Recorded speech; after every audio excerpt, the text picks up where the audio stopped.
ازيكم عاملين ايه؟ انا سلسبيل السباعي. يلا نشوف السينابون الخطير ده معمول ازاي. اول حاجه هجيب بوله، هحط معاها شويه سكر، وبعدين شويه لبن دافي، وبعدين قلب قلب قلب قلب، وحطيت معاهم الخميره، وبعدين غطيتهم وسبتهم يخمروا لحد ما الخميره تشتغل وتعمل الرغاوي كده. كده يبقى احنا جاهزين نكمل باقي الخطوات. يلا نشوف. بعد كده هنحط بيضايه بدرجه حراره الغرفه، وقلب قلب قلب تاني. هكتب لكم كل المقادير في الكابشن تحت اللي عايز يجربها. وبعدين احط زبدة سايلة، انا سخنتها يعني مش سخنة قوي، بتبقى دافية كده يعني في الميكرويف. واقلب قلب قلب تاني لحد ما اتاكد ان كله اختلط ببعضه كويس جدا.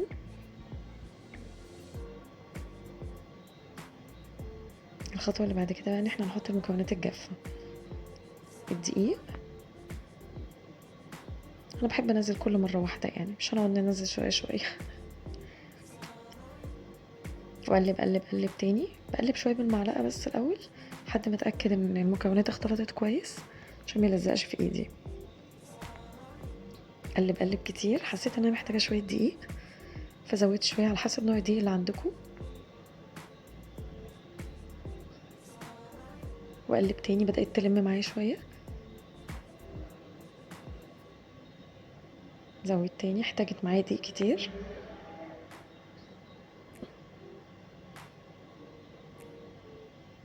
الزبدة انا غلطت شوية في الزبدة ان انا زودتها شوية، فعشان كده العجينة فضلت سايلة، فاضطريت ان انا ازود دقيق عشان اوزنها. يعني المفروض تلت كوباية زبدة، انا حطيت تلتين، فبالتالي اضطريت ازود دقيق ولبن عشان العجينة تظبط معايا. هي كده كده في الاخر بتبقى طرية وبتلزق شوية،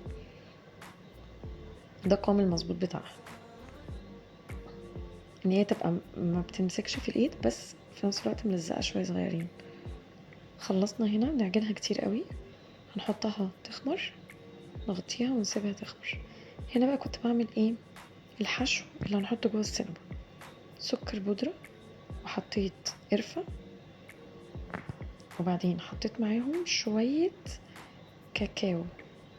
مكانش عندي كاكاو بصراحة، حطيت مشروب شوكولاتة عادي شوية صغيرين جدا، وبعدين حطيت معلقة قهوة بن، وقلبتهم كويس جدا وسبتهم على جنب. هنعمل التوبنج اللي بيتحط فوق، سكر بودرة، ومعاه زبدة، ومعاه فانيليا، ومعاه شوية لبن، وقلبتهم لحد ما اختلطوا كويس جدا. وبقى هو ده الصوص اللي هنحطه على الوش. ده ابسط صوص ممكن تعمله. عملت صوص تاني، عملت شوية كراميل بس حاجة بسيطة قوي، انا بحط ده مع ده. صوص الكراميل هنا عملته بزبدة وسكر ولبن، قلبتهم كويس الاول، بعد كده رفعتهم على النار لحد ما بقى شكله كده. هنا وانا بحطه في بولة عشان اسيبه على جنب يبرد. في الوقت ده انا كنت سايبه السينابون يخمر. دلوقتي خمرت، نزلتها على الكاونتر، رشيت رشة دقيق كده، بدأت افردها بايدي شوية شوية شوية شوية. عادي ممكن الخطوة دي تعملوها بالنشابة، بأي طريقة، كل الطرق تؤدي يعني مفيش مشكلة. فردتها زي ايه المستطيل كده عشوائي، ده كله بيتدرى في الاخر ما بيبانش. المهم تكون كلها، نحاول على قد ما نقدر تكون كلها نفس السمك، وما تبقاش تخينة قوي لان احنا لسه هنلفها، فالعجينة تبقى كويسة يعني ما تبقاش تخينة قوي. هنا كنت بوزع الحشو، بعد ما دهنت الزبدة بدرجة حرارة الغرفة هوزع فوق الحشو اللي احنا عملناه قبل كده، اللي كان سكر بودرة ومعاه القرفة. بدأت اضغط عليه بايدي كده عشان يمسك في الزبدة. بعدين هبدأ ارول ارول ارول.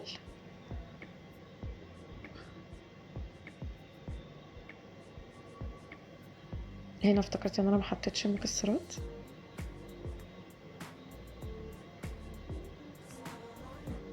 اي حاجة نوع مكسرات عندكم او تستغنوا عنها خالص، يعني دي حاجة اختياري. وزعت كده شوية صغيرين بس، مش بحب الحشو كتير.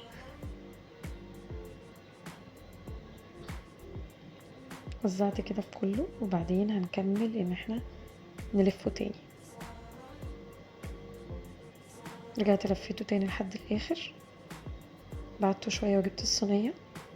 اي صينية مقاس، يعني مش عارفة دي مقاس كام بصراحة، بس هي مستطيلة كده. اهم حاجة نعمل حساب ان في فراغات بينهم لان هي بتكبر كتير في الفرن. دهنتها زبدة، وبعدين جبت خيط وبدأت اقطعها بالطريقة دي. الخيط بيقطعها مظبوطة اكتر من السكينة. السكينة بتخليها الطبقات بتخش في بعضها وما بتبقاش لذيذة. الخيط بيظبط الكلام شوية. هنا كانت وانا بقطع آه، مكسرات كانت بتمسك في الخيط، عشان كده اتفعكشت شوية، بس عادي كله بيتدارى مش مشكلة.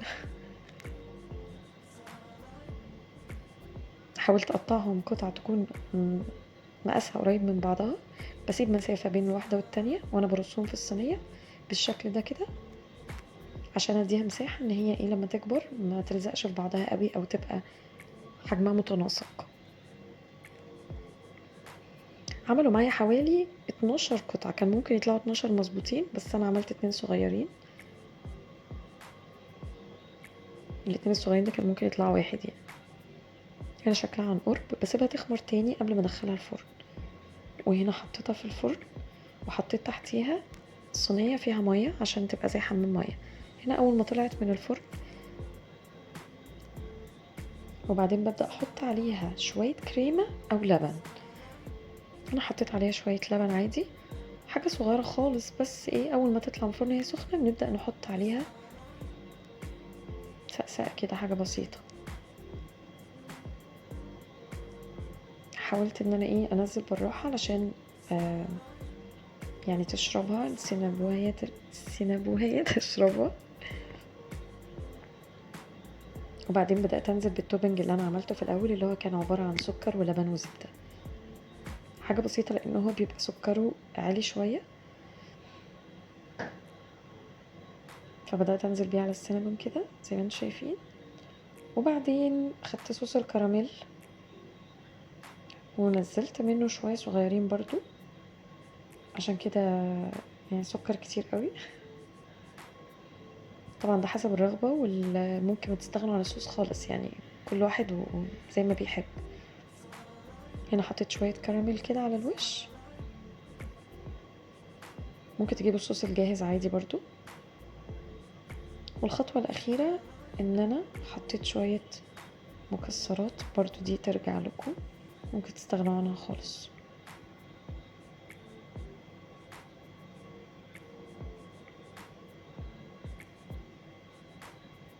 المكسرات مشكلة كده.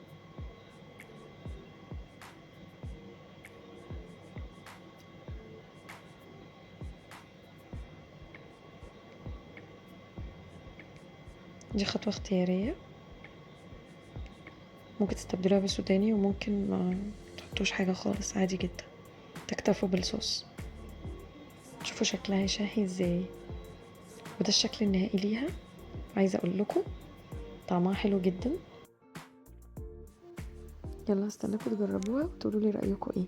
الف هنا وشفا. باي باي.